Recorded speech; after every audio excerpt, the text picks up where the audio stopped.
10, 9, 8, 7, 6, 5, 4, 3, 2, 1.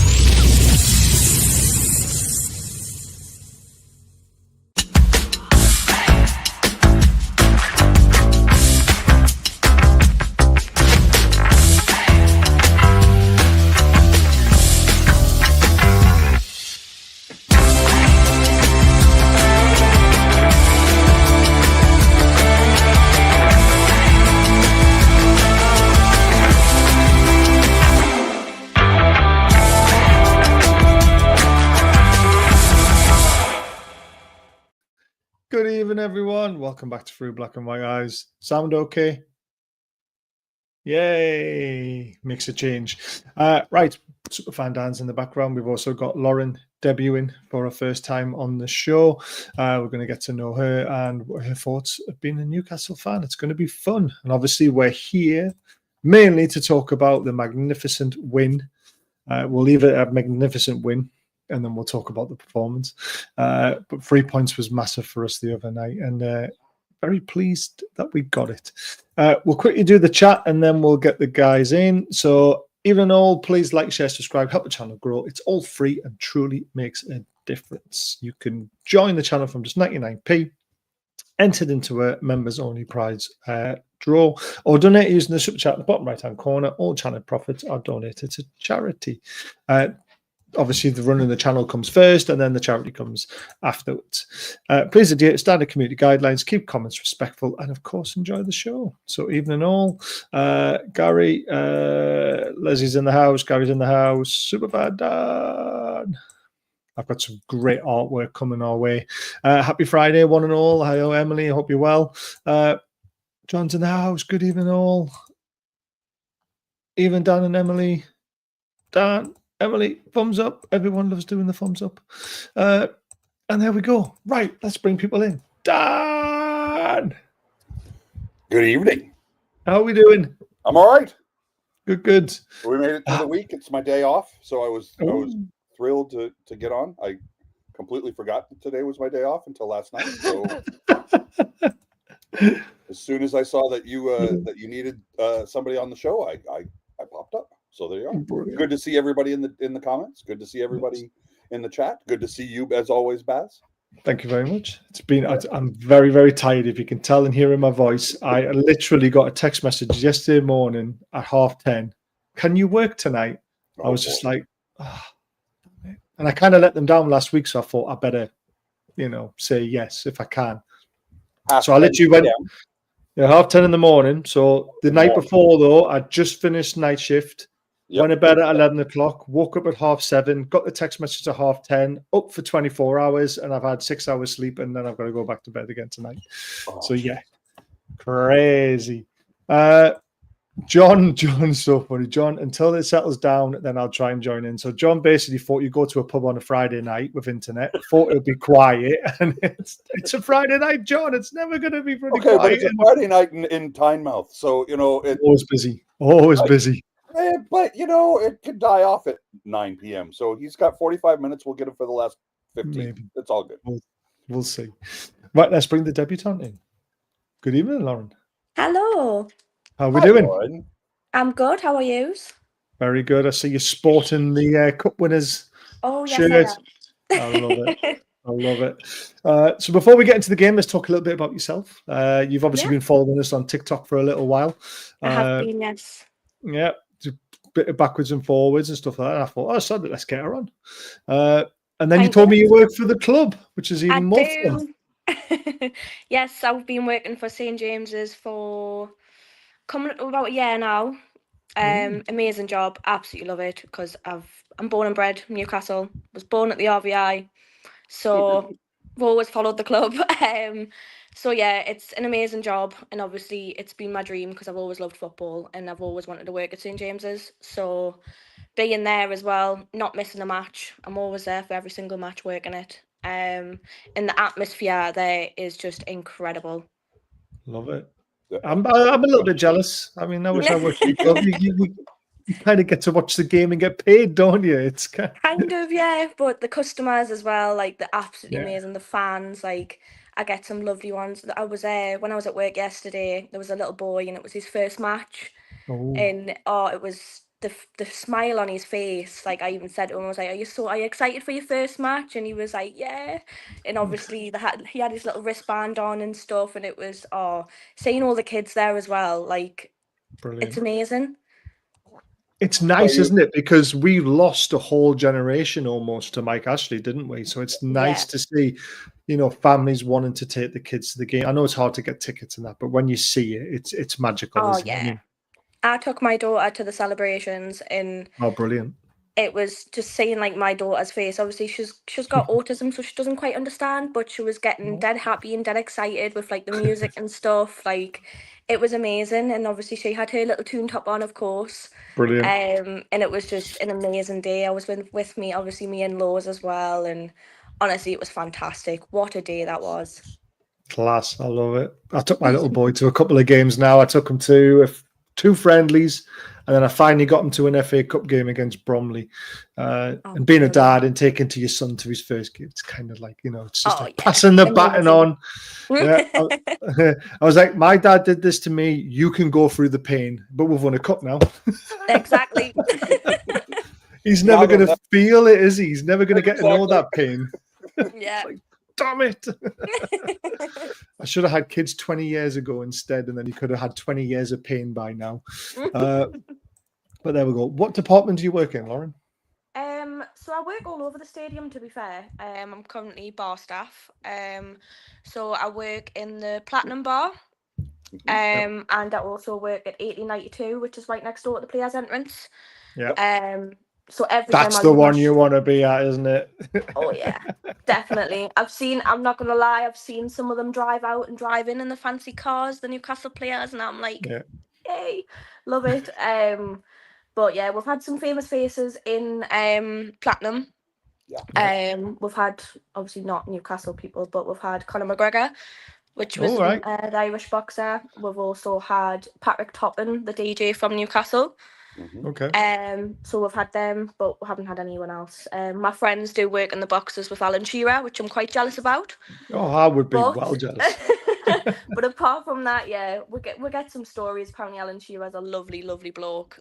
Very respectful as well. And I'm very jealous that you get to work with him, and I don't. But yeah, it's honestly an amazing job. I absolutely love it. Just even when I'm just sat behind the bar, and obviously it's dead when obviously it kicks off, like the bar's empty. And then as soon as we score, you can feel the whole of the bar shake. It's amazing, honestly. Yeah. But the TVs are sometimes behind, so you can hear when we score because of the fans, and then obviously it comes up on the screen, and then you can just hear them, and it's amazing.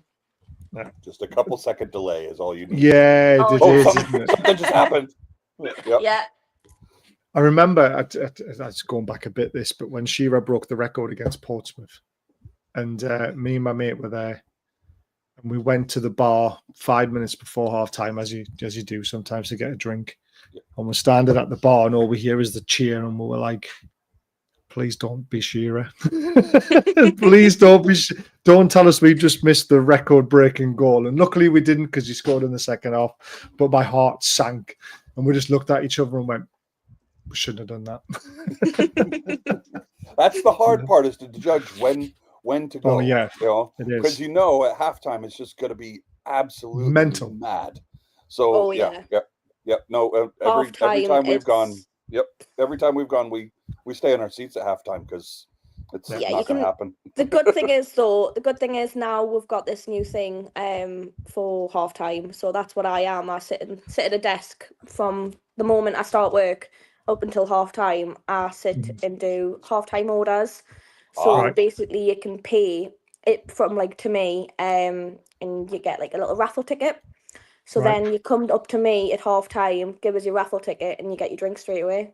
There you go. Yes, it's all the new system that they're doing, pre-ordering for halftime. Excuse me. But yeah, that's the new thing now, which is a lot easier.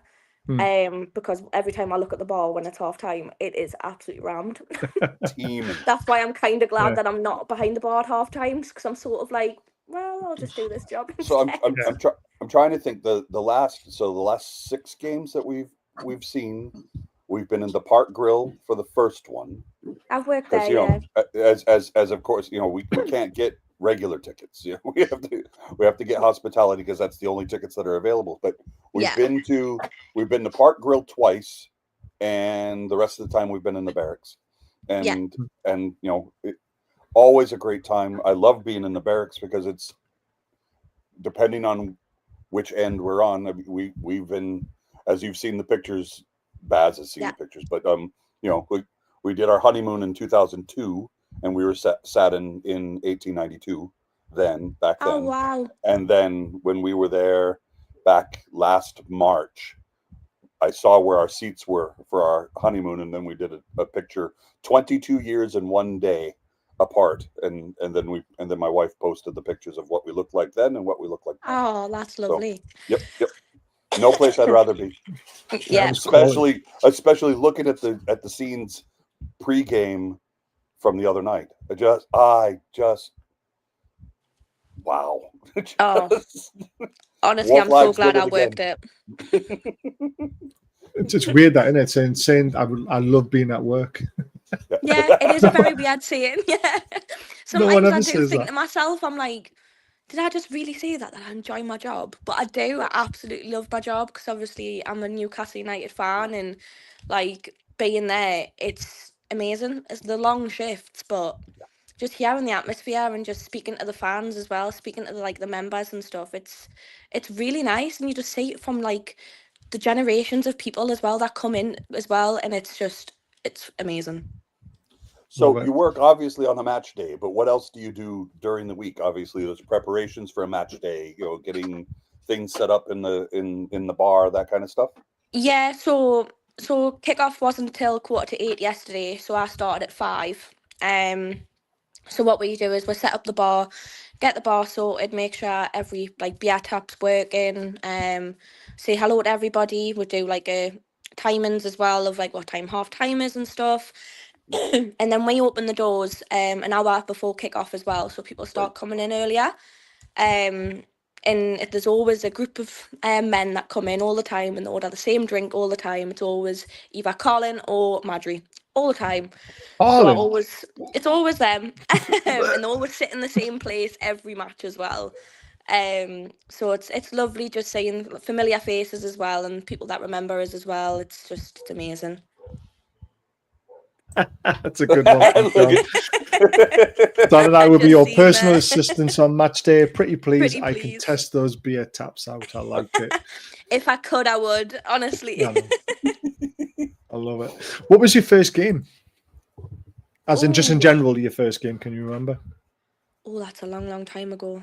I think it was for my first ever game that I went to was when I was about, I'm going to say 15, 16. So that was nearly 9 years ago. That's not a long, long time ago. That's just 9 years ago. That's a long time ago.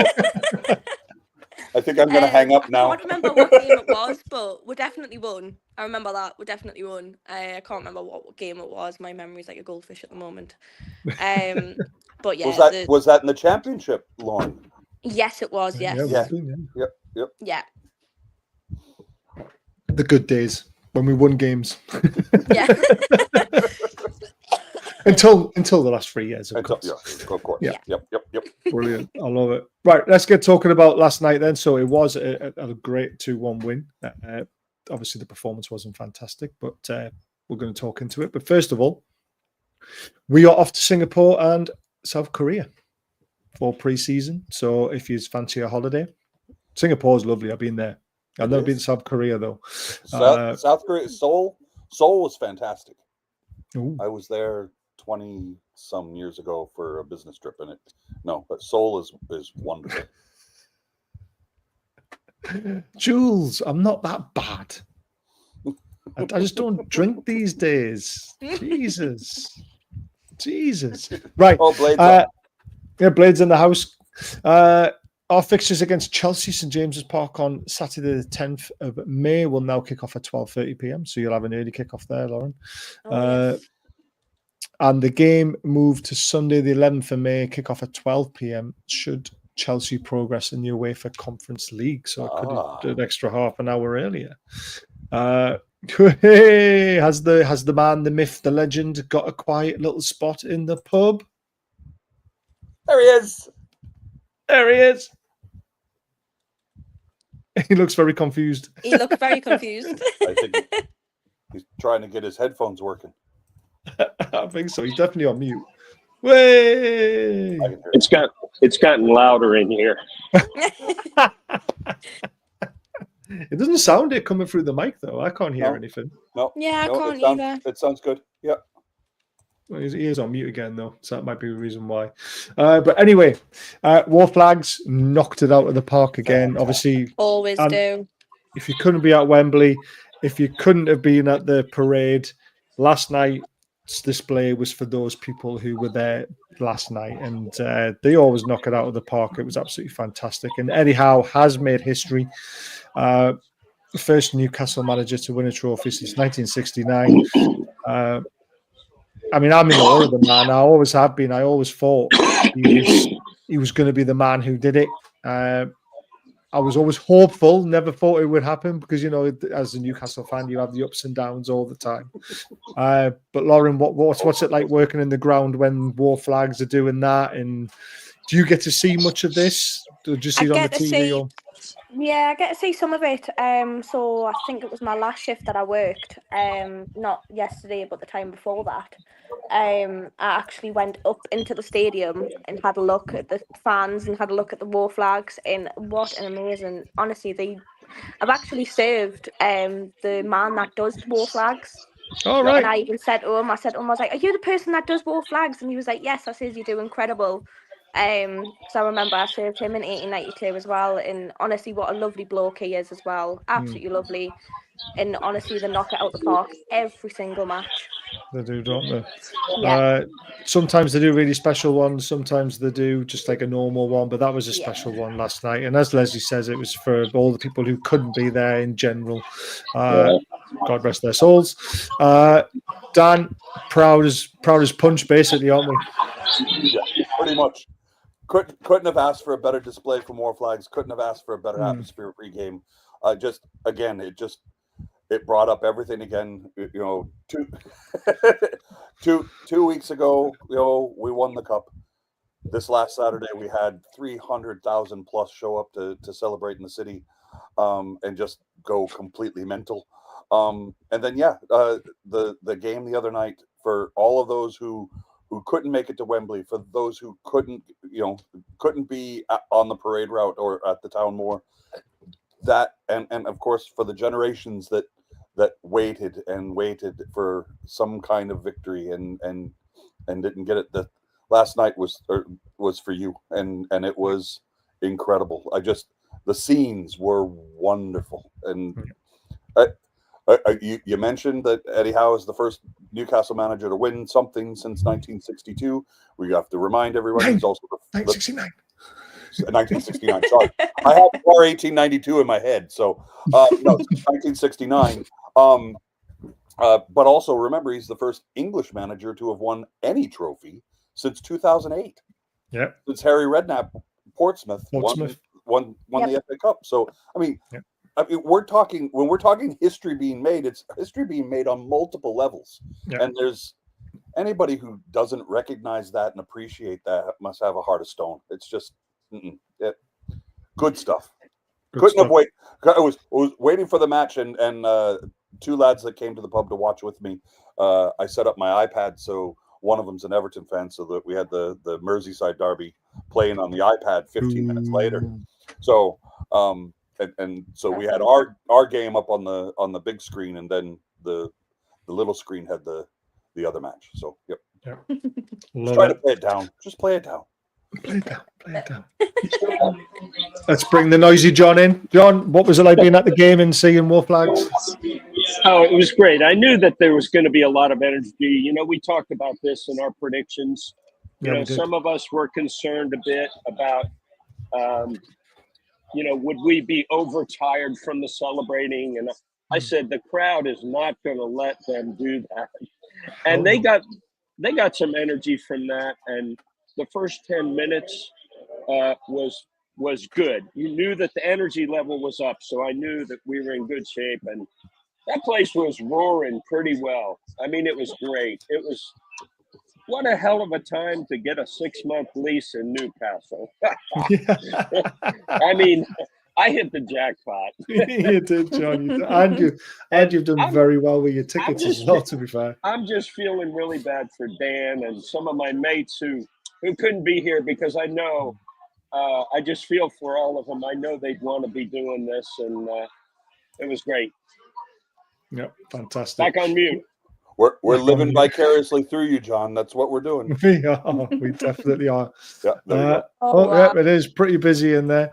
I'm surprised he's not swamped with cameras and. I was going to say, I'm waiting for people to come and sit and take selfies with him. Yeah, if I was there, I would have as well. So there you go. See, there we go. Little secret, maybe before the Man United match. Yeah. I like it. Oh, little secret for my hand. I don't know what's all that about. We'll come back to that. Yeah, I'm intrigued now. I'm intrigued. Well, maybe he's in the barracks and we don't know about it. Yeah, he's probably got a corporate ticket because I don't think he got a normal one. Nope, damn. Nope. I've got a normal ticket. Maybe he signed a new lease somewhere else. Or maybe And the club have signed. Maybe the club have signed him up forever. Maybe the club have signed him up. Interview again.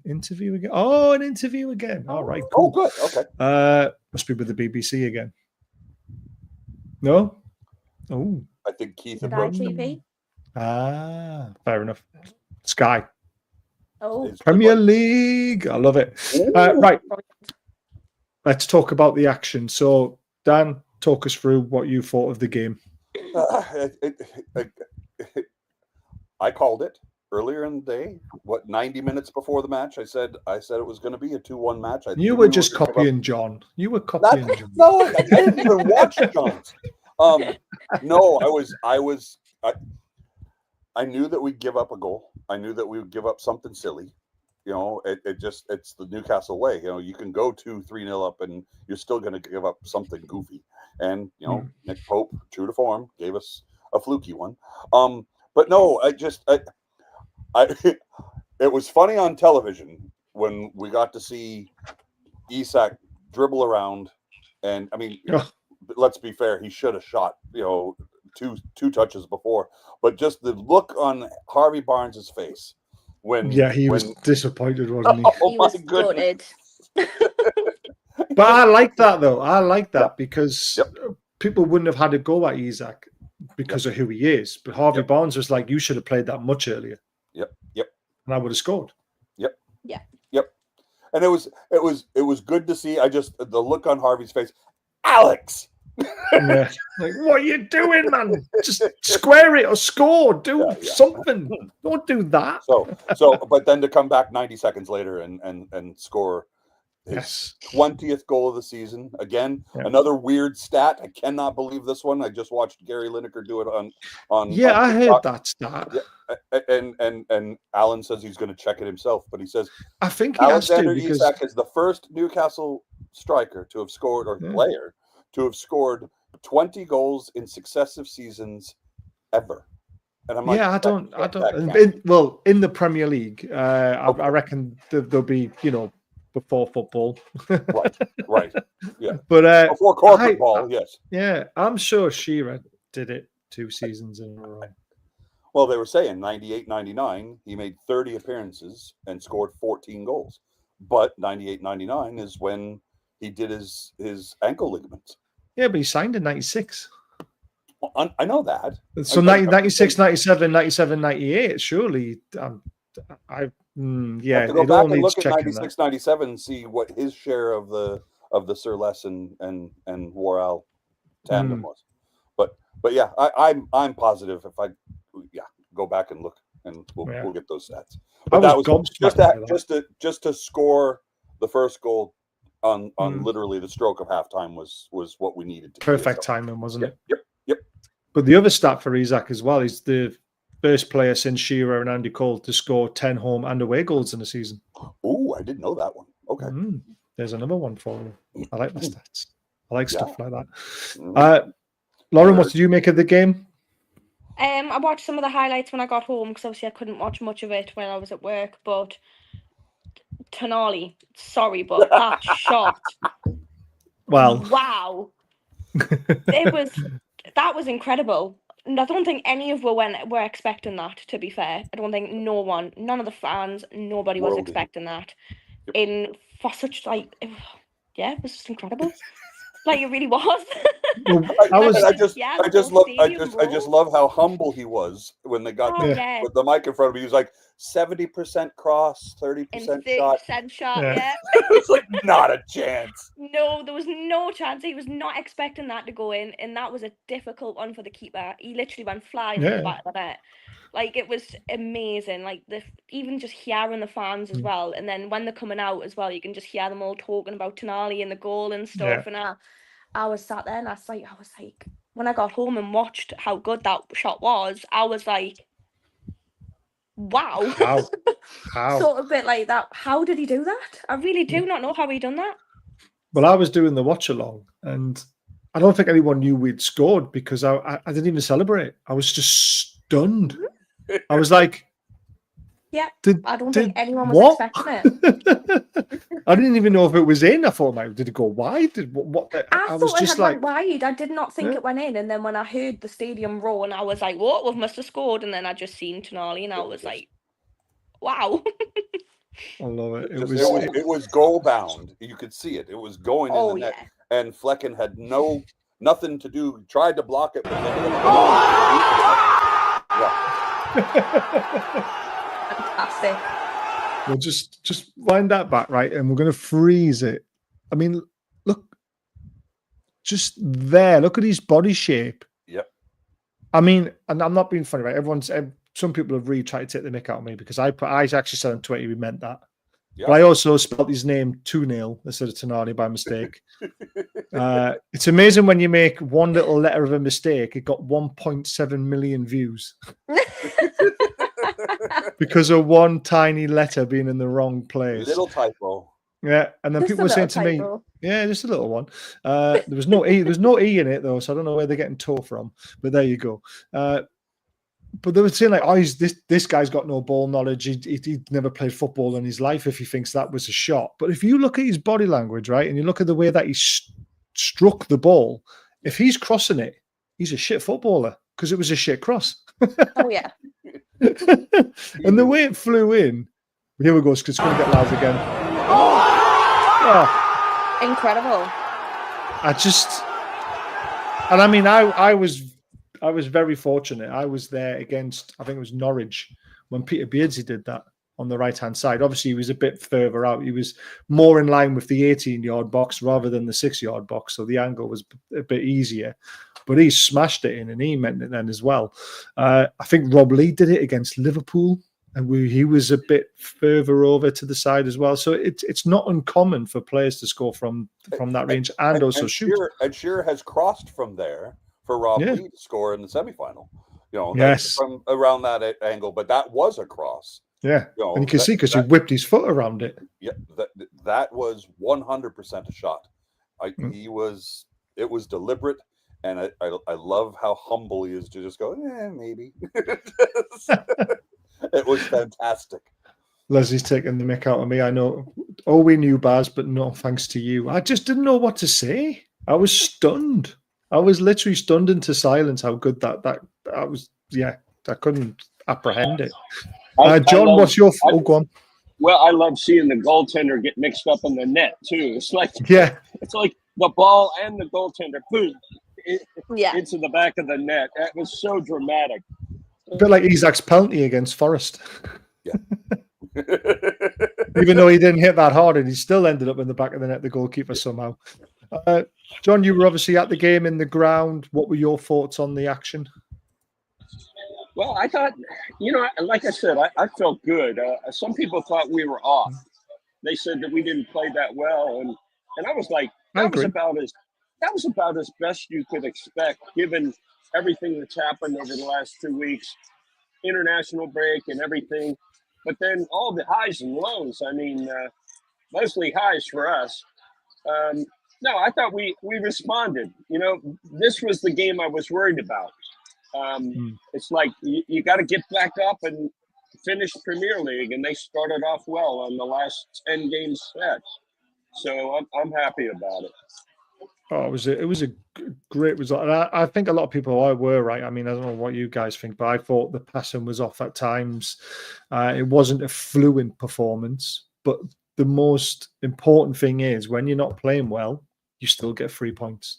And that's a sign of a team that sticks together, plays together, wins together. And that's something we haven't had for a very, very long time. So that's why I'm so ecstatic we got 3 points. But it could have been so different. You know, you're right about there was a couple of sloppy passes. You know, Bruno had the right idea a few times, and he tried to get it up, and it was just not crisp enough to get all the way up. But what they weren't lacking was the energy. They kept fighting. So 100%. That's what I want to see. Yeah. And it was really nice to see them start the game so well. And we could have been 1-0 up as well. Let's face it. I mean, Isak really should have put that header away, shouldn't he? I mean, it was good defending, kind of got put off and he put it wide. But I think the man of his class would normally put that in, to be fair. I don't know what you guys think of that. Yep. Agreed. Yeah. And then obviously we mentioned Tonali. I love that. My father-in-law sent me that photo just before, actually. It's brilliant, isn't it? This was the best photograph of the night, though. Fantastic. This is they really like standing on the advertising hoardings now, don't they? Do, yeah. Bruno loves doing that, doesn't he? But that is definitely the photograph of the night after the goal. That just looks immense, especially now it's been put into black and white as well. It makes it look even better. You mentioned Nick Pope, Dan. I mean, what was he playing at? I mean, it's clever by Wissa because Wissa gets his body in between the ball and the keeper. Yeah. But as soon as he gets his body in front of the ball, Nick Pope should be thinking, I can't come for that. I can't slide into him. And he just wiped him out. And it's no wonder why it was no complaints about the penalty whatsoever. No, agreed. No, it was a poor decision on his part. But, I feel for Nick because, we can see he spent so long out last season with the shoulder, and you can see that he's been favoring that shoulder all season long when he's gotten minutes. I feel for Dubs because Dubs has absolutely played himself into contention. But you can also all see the looks on all their faces on top of the bus. They're all living this moment right now, and the togetherness that they have inside the squad is tremendous. So even though we gave up a silly goal and you knew Mbeumo was going to be the one to take it, good penalty. But again, to put up a stat before he took the penalty, 5 times he went into that corner. Yep. None in the other corner, but Nick Pope went to the other corner. Yep. Well, it's a 50. That's the hardest part about being a keeper is it's 50-50. You're sitting there going, you study the stats, you study everything. Yeah, he's 5 times out of the last 5, he's gone to the right corner or to Nick's left corner. He goes, maybe he's going to serve me up a fluky one, and he stayed the course. So it was a dumb penalty to give up. Like I said before the match, my pregame prediction was we were going to give up a silly goal, and true to form, it came. I actually watched your prediction before I started work. I was on my way to work and I was scrolling through TikTok on my way to work and you came up on my TikTok and your prediction. But to be honest, I predicted the Carabao Cup as well. Me and my partner. I predicted Dan Burn header and Isak. No way. I was quite proud of myself. Yes, there's a few people got that right, and you should have put a bet on it. You'd be a millionaire. I wish I did now. Hindsight's 2020. Yeah, well, exactly. I know. The other really, really lucky moment was it Pinnock's header off the inside of the post, and it didn't go in. I mean, Brentford in the second half turned the screw quite a bit on, especially when Damsgaard came on. I thought he was excellent. Cracking football player. I don't know why he didn't start, to be honest with you. That was a lucky moment as well, wasn't it? Yep. Look what? No, it's gonna. I can't be the only one talking. No, No, it was it was. Heart was in my throat when that happened, but then of course it comes off the post and Nick scoops it up, and it got nervy again. It wouldn't be a Newcastle match if you weren't on the edge of your seat and chewing on your fingernails by the 75th minute. So yes. Absolutely. And to be 2-1 up, going, okay, just hold it, guys, come on, just hold it on. So and at that moment, I wish we had seen Asula. I wish we had seen him come on to get some more minutes. Well, come on. Given his energy in the last 2 weeks, I just want to see him get out there and show that he's willing to throw himself around. I do quite like Asula Mind. When I was watching it back for the Carabao Cup, even him on the bus, he was absolutely incredible. Like, he was so funny. Like, he seems like such a lovely person. He probably is, don't get me wrong, but I don't judge players on their personality when they need to be good at football. That is true. Sorry. You need to win the Premier League. I'm sorry. I think he's ready to go out there. Unleash that young spirit. Get out there. The whole team's going to be rooting for him. He's going to be pumped up if he gets time out there. And he looked good early in the season. When he got a few shots, he's just got energy. It's almost like watching Joe Linton as a forward, running around. You have to give him the confidence. That's the thing, and you're not going to get the confidence unless you get the minutes. It. I felt bad for Lewis Miley coming on for less than 60 seconds. That was just time wasting, wasn't it? Really, that was the idea. At the same time, are we really that concerned about giving up a goal 8 minutes into stoppapage time? Yes. Sorry. Yes. Well, I'm contradicting myself, right? I just want to see these guys get a chance to go out there, show the home crowd what they can do in front of their home crowd. They're going to be buoyed up for it.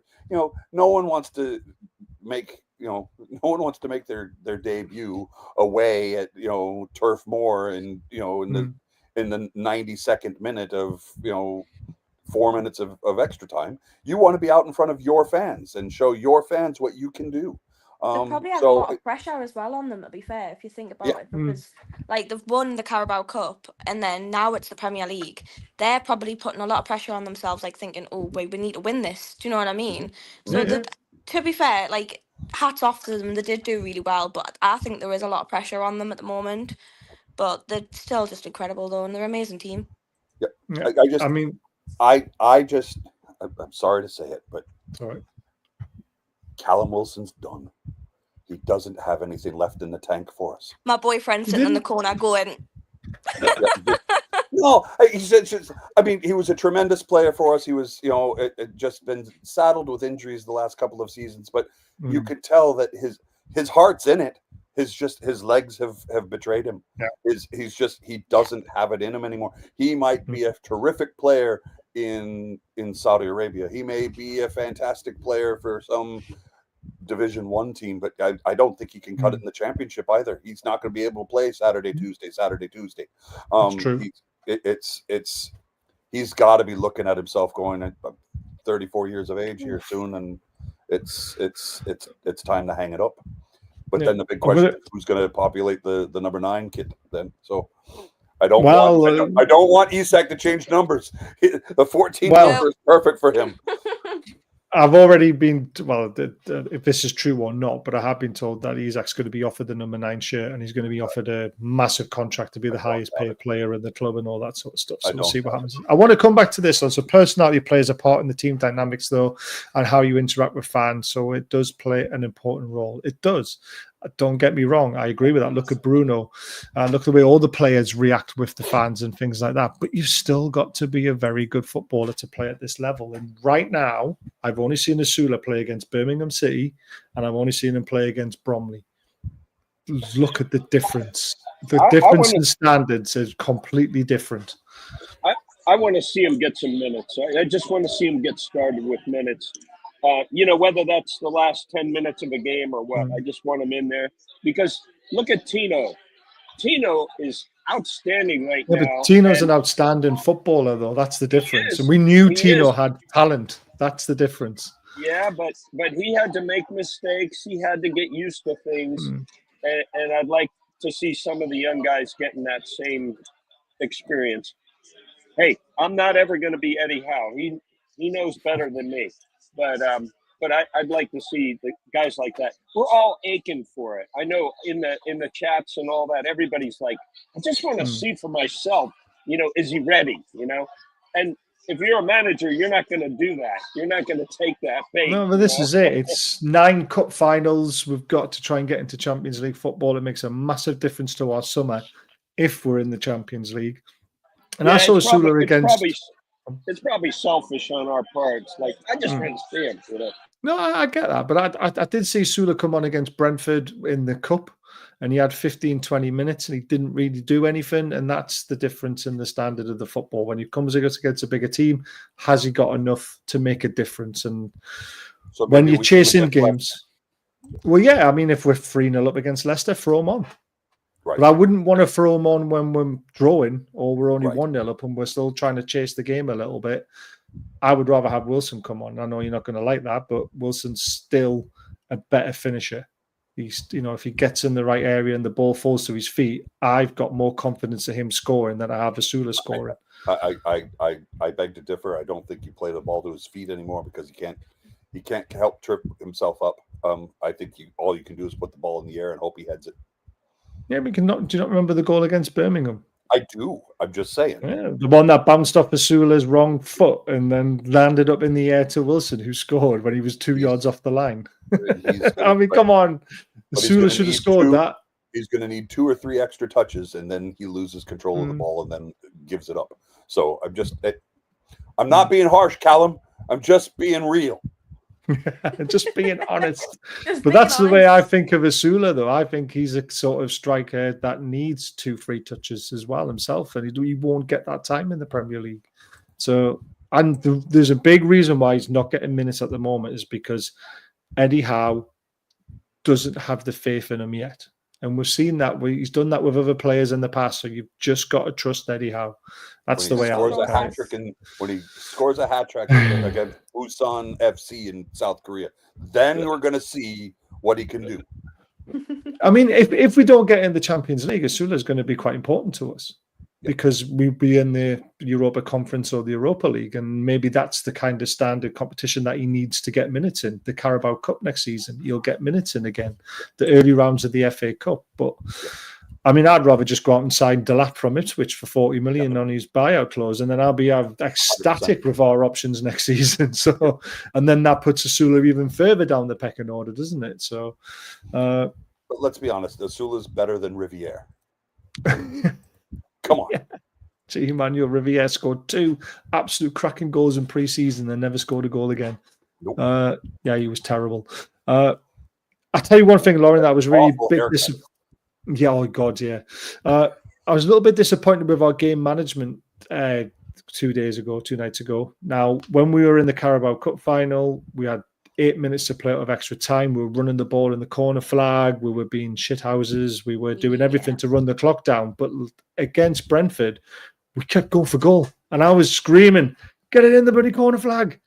Yeah. Doing Alan Shearer. I mean, I was a little bit disappointed with that. They seem to have lost that because it was a Premier League game again, and they wanted to entertain rather than win the game. That's what it felt like near the end. Yeah. Especially with 8 minutes of stoppage time. 8 minutes. Yeah. When it was 96 minutes, you take it into the corner and you just battle for it. You just Wilson says his training regime changed and his game has been altered to make fewer runs. Possibly. It wouldn't surprise me.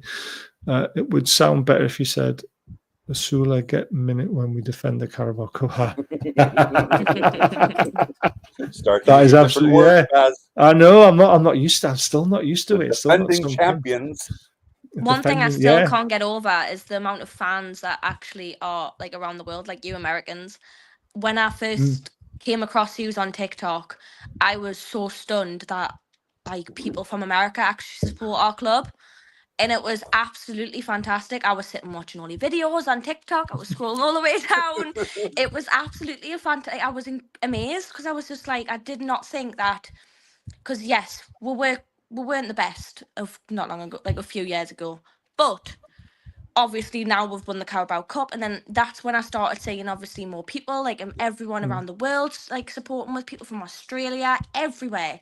And it just makes us so proud to be from Newcastle. Yeah. In like I call this my hometown. Like even since winning the Carabao Cup, going back to work felt different for some reason. Because I think it's because we've won something and it's only took 7 years. But yeah, it was honestly just amazing. I don't think I've put the story on TikTok, Baz. I guess I maybe should do an intro video on TikTok. But no, I've been a supporter for 30 years, thanks to an old bootleg copy of Championship Manager.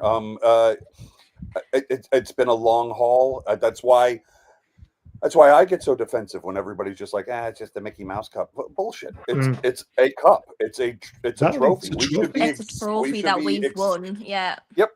We should be absolutely enraptured by winning it. And anybody who tries to poo-poo that just isn't a football fan. The celebrations show that on Saturday, even being there. That shows how much it means to the fans. I was looking around and just seeing everybody being there. Like, you had people on lampposts. I was stood right next to someone who was jumping on a lamppost and climbing all the way at the top. And it was just seeing that, and then seeing the bus go past, kids on people's shoulders. Like, that's how much that trophy means to us. Yep. And for everyone that calls it Mickey Mouse Trophy, they're just sad because they probably haven't won a cup. So, but yeah. Well, I talked to a guy from Brentford. He came up for the match, and he said, everybody in London was rooting for you guys. I mean, they wanted to see it. They said, you guys are everybody's second favorite team, but everybody wanted to see Liverpool go down. And I felt that. But something you said, Lauren, this got me. Here I was, this guy who thought maybe I was the only guy on the planet that rooted for Newcastle that happened to be in the States, until I came over here and a guy from San Diego reached out and had me on a podcast. And that's when I met Dan and all the people in the US, and they're wonderful. They are These wonderful. are lovely people. Amazing. Lauren, you may have to look it up, but you got to see the tailgate that we had in Philadelphia during the summer series in 2023. There was easily 600-700 black and white shirts inside that little gated, area in the parking lot. It was what, 90, 98 degrees. We were absolutely melting, but it was fantastic. Little Adam P doing keg stands. I mean, it was fantastic. We had a great time. And then we did it again in Atlanta with 100-degree weather, and then we did it again in New Jersey with 100-degree weather. It was so much fun. Why is it that whenever we see Newcastle, well, it's because it's the summer. When Newcastle comes over in the summer, it's always bloody three-digit weather for us. I saw them play a 0-0 draw against Kansas City. I saw them play a 0-0 draw in Kansas City in 103-degree heat. That was when we saw Colaccini and Gutierrez and Ben Arfa, and Cabai didn't make it because of his dental implant or something that gone wrong. And then there was a visa issue or something. I can't remember what it was. But all I know is it was damn hot. See, I can't cope with this heat. I can't cope with the heat wave in Newcastle. Never mind American heat. I'm normally indoors when we get a heat wave. Brilliant. I'm the same, being half ginger. That'll get cut and put on Twitter. Right. There we go. Yeah. Fantastic, man. I love these photographs. My favorite part of the Carabao Cup celebrations and seeing, there was this picture, but then we got to see the video of Serena getting into the middle of it. Serena Taylor, the photographer, who's the one who usually takes these photos, getting to see her on the other side of the lens was fantastic. It was. Just hearing the fans chant for Shearer as well as soon as he came on the stage. It was absolutely incredible. Ant and Deck as well. They were absolutely hilarious. I love them two bits, but Yeah, they loved the honestly, day, it was didn't just they? mint. It was so good. Now, the problem with these photographs now, we've actually won something. We don't need these photographs every day. We just need one big, massive, fuck off, huge photograph of the cup winning celebrations put all over the training ground. That's what it's like to win, boys. Just remember that. That's all we need. Just My that one granddad's picture actually now. got the final when they won the Carabao Cup, literally in his passage. Class. That's nice. So every time you walk through the door, you see them lifting the trophy on the left-hand side. Amazing. Exactly. That's all we need now. We don't need trophy. Well, I like them. I like them. I do like them, but it's a ritual now, and the guys love it, and the staff really love it. yeah, true. I just think now, just let's just get the Carabao Cup one everywhere. That's all we need now. We do need the fall. I know it because it winds up all the other fans, doesn't it? Really, to be fair, but especially when it's in front of a massive crowd at the stadium of. Yeah, I like it it when they do that one. That was a great one we took over that day. Les needs to see a bit of. She can just Google them. You can see whenever you want.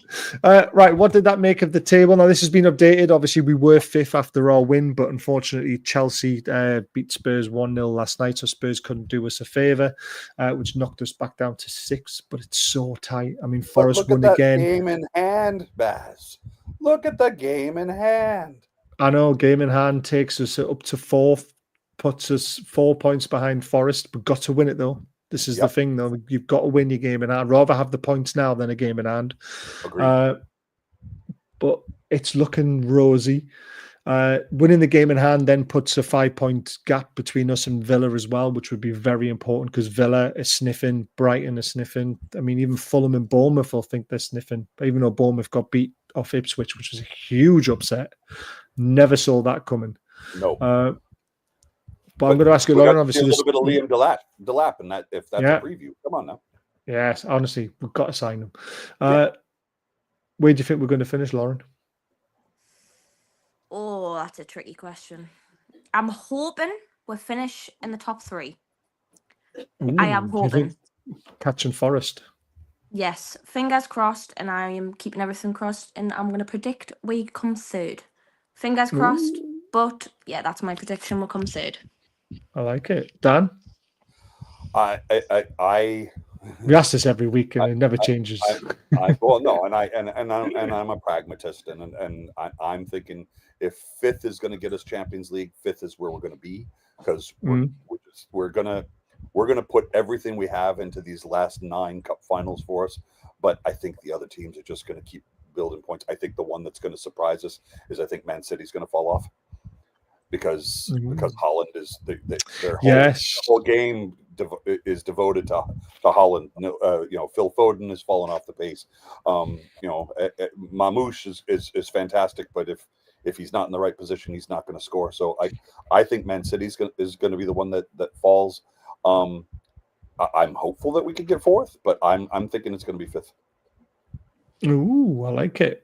Now with Man City, I don't think Haaland missing is as big as a deal as a lot of people make it out to be because Pep is the master of playing the false 9 without any strikers. Yep. So I think he'll move to those tactics, and I think you'll see a different Man City for the next 8 games. So very, very interesting though. John, what's your prediction?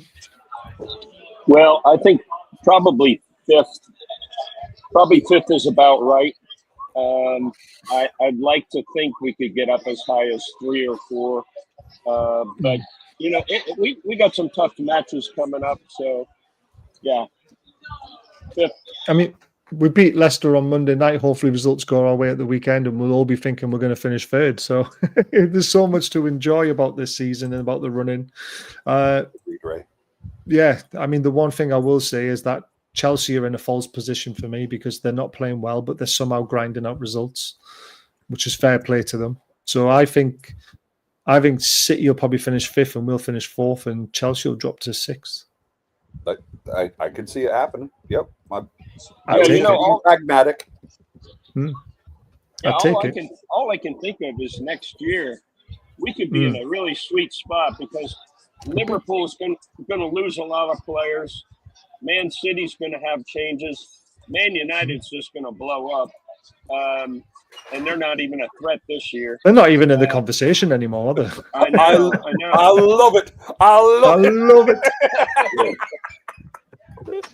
Yeah, I think there's and Arsenal, they're going to eat themselves alive because they didn't do it again this year, So I think we're in a really good spot for retaining players and getting players. Could be a good year. I'll make a bold prediction for next season already. I think Arsenal will win the title next season if they buy a good striker, because Liverpool are going to drop off, like you said. Chelsea is still Chelsea. Losing Van Dijk, losing TAA, losing Salah is going to put a cramp in their style next season. I mean, massively. It's going to cost them 150 million to replace Van Dijk. More. It's going to cost them. All right, sorry, just one player. Go ahead, John. And remember, Luke said that's probably the only team that could get Isak, but he's never going to go there if they're losing all those players. What are you going to be dealing with? You're going to want to stay right here. Yeah, but Isak's staying where he is. Yeah. Agreed, Lauren. Yep. No, he's no way he's leaving the club. No. Isak's going to look and say, "What? My strike partner's Darwin Nunez? No, thank you. No, thank you." It's just like give me Jacob Murphy all day. Get back. Yep. Get back. Just get back. The way he looked at him as well when he scored, he was just like, I know. Amazing. So brilliant. So Baz, if I may be so bold, I do have a little birthday wish to wish. Former Ipswich Town defender Frank Yallop's birthday is today. Our former manager at the San Jose Earthquakes, and of course, our former manager, our inaugural manager at Monterey Bay Football Club. It's his birthday today, but being a tractor boy, I know that he has arranged training opportunities for Monterey Bay players at Ipswich. So he knows Kieran McKenna. So I've already reached out to Frank and said, all right, so birthday present, can you convince McKenna to, maybe, figure out some way of getting us Liam Delap on the cheap? Come on. Yes. and now I'll apologize, Frank. I'm not putting you on the spot, mate. Is it worth putting £100 on Newcastle in the league next season? If you can afford to do that, Michael, then why not? I'd put it each way though. If you can afford it, then I'd do it. I'd do £50 each way. So if they finish in the top four, at least you'll get something back. But there's a very good, and it's everyone's going to think, oh Jesus Christ, they've won a cup and now they think they're going to win the league next year. There is actually a very good chance we could mount some sort of title challenge if we buy the right players and they gel straight away. That's the only thing that concerns me, is the gelling of the players quick enough. So you know what Eddie Howe's like, he likes to bleed players in. So just watch us next season, because we will, if we have a good summer, we could be seriously up in the top four. We're going to have a Lewis Hall. We're going to have a Lewis Hall that's going to come back energized. We're going to have a Sven Botman that's going to come back wanting to prove exactly. We're gonna have Anthony Gordon, who says, I screwed up. I screwed up bad, and I missed the biggest opportunity of my life to be on the pitch to get that. I mean, he got a medal. He got to lift the trophy, but he wasn't on the pitch that day, and it's going to eat at him. And he's just going to want to get out there and say, "Look, I'm going to score a shit ton of goals because I want to be the first name on the team sheet going to America to play for the World Cup." It's going to happen. So, 100%. Dan Burn's going to want to be there too. He will be, yeah. I don't think Dan Burn starts next season, to be completely honest with you. I think he becomes more of a squad player. But he'll still get in the English squad. Still good. Yeah, he probably would, yeah. I mean, Jesus Christ, we're struggling in England. That's another topic, though, and a different show. Last topic tonight. Yeah, different ball game. Last little topic very quickly. Obviously, Shaw has extended his contract for another year. I think this is a stroke of genius from the club, and it's an obvious one as well. I mean, we've been saying it for God knows how long it's going to happen, and it has finally happened. Finally. Lauren, first of all, you happy Shaw's staying for another year? Oh, yeah. Absolutely buzzing. I remember when I think it was when Rafa was around. Mm-hmm. No. Yeah, it was, yeah. Yes, it was. Yes, that's when we signed him, because I remember I actually went to a football match where Rafa Benitez was the manager.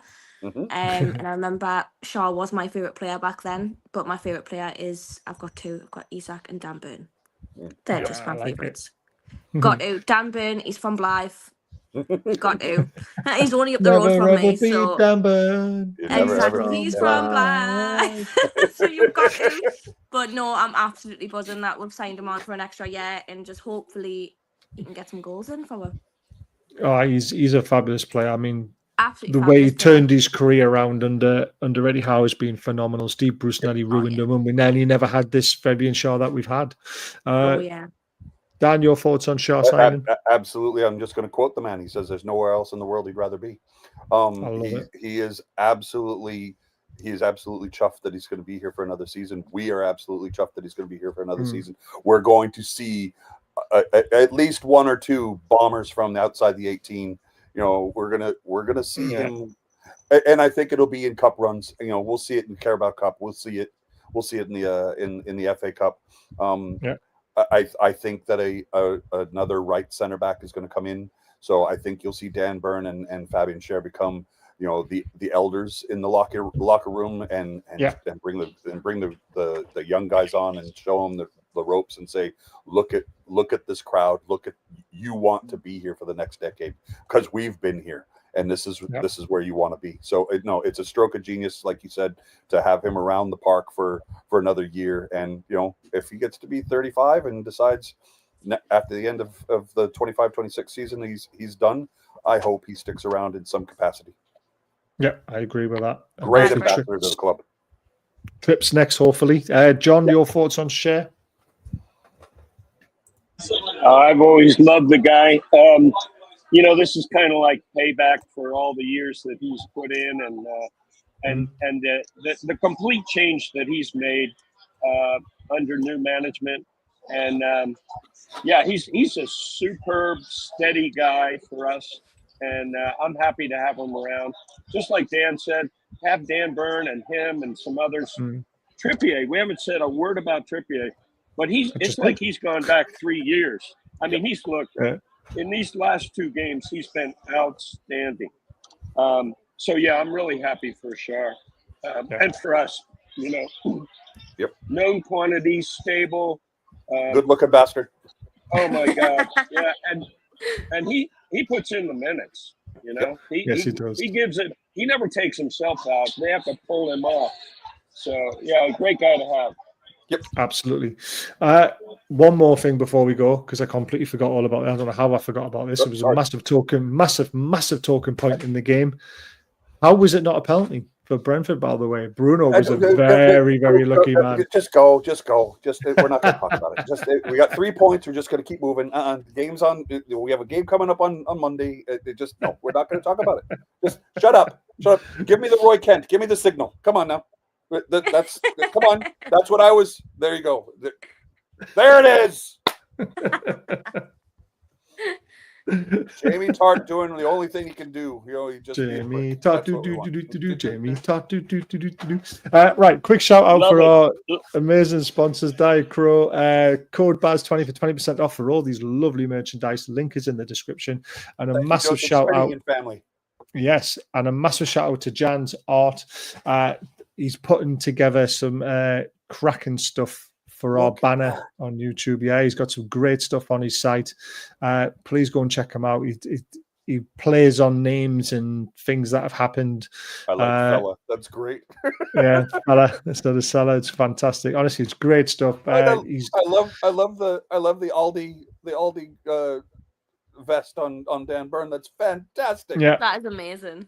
And if you can't see it very well, but on Isak, if you zoom in on it, if you zoom in on Isak's teeth, it says IKEA. I was there yesterday. That's brilliant. Yeah, so please check him out. He's local. It's in Newcastle. He's got a great website. He does great stuff, and he's done John in the chat. It's going to be in the description. Okay, super. Yeah. Brilliant. I'm just waiting for him to confirm this is what he wants me to do, but I just thought I'd throw it up anyway because he's done John, he's done Superfan Dan. The 2 pictures I've got of him, the cartoon sketches, are absolutely fantastic. We're not allowed to share them yet until the banner's finished. There's myself and Ian to be done, and then we'll put the banner up and you can see what kind of stuff he can do. So it's fantastic stuff. But yeah, I can't wait to see the finished article of it. It's going to be brilliant. Hopefully I haven't Lauren, annoyed lovely him. to meet you. Yes, Lauren, thank you so much for coming on. All. I hope you've enjoyed it. Thanks for doing it. Oh, 100%. I've really enjoyed it.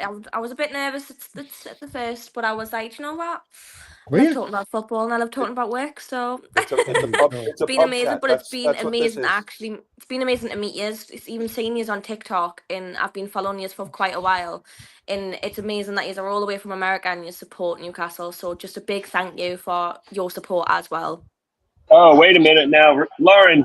If they have Crazy Uncle Day, you got to invite Dan and me. Okay. I will. If I have a Crazy Uncle Day, I will bring you along. Don't you worry. And then if you're having crazy, head of YouTube owners, York. Eddie Yorkie. Don't worry. I'll email you straight away. I just can't wait to go to the Man United game. That's my next one. I'm so buzzing. I got a ticket for that because I've not seen. I think the last 2 games have been there 1-0, 1-0, or 2-0, 1-0. I should say. I just can't wait for it. But really enjoyed this tonight. Jules says you were a rose on the screen, Lauren. Thank you. Jack, Tara and I were just talking. May 25th, it's going to happen, mate. Yes. So we'll start talking what our ticket options are. I love it. I may actually have to put in a ballot. I go home. Hopefully, I see you in one of my bars one time. It'll be lovely to meet you. Fingers crossed. Big hugs. Thank you. Over and out, everyone. See you there tomorrow. Tomorrow night. I don't know what I'm doing tomorrow night, but something's happening tomorrow night, so just check it out. And then I'll be back on with you on Sunday. Sunday night as well, yeah. And then Monday night, do the watch along, and then on Tuesday we'll do the review show. So it's just every night something's happening. I'll be watching. So don't you worry. You could be on. That's what you want us to be on. I can. Oh, 100%. Right. No worries. Good night, everyone. Good night. Thank you. Bye.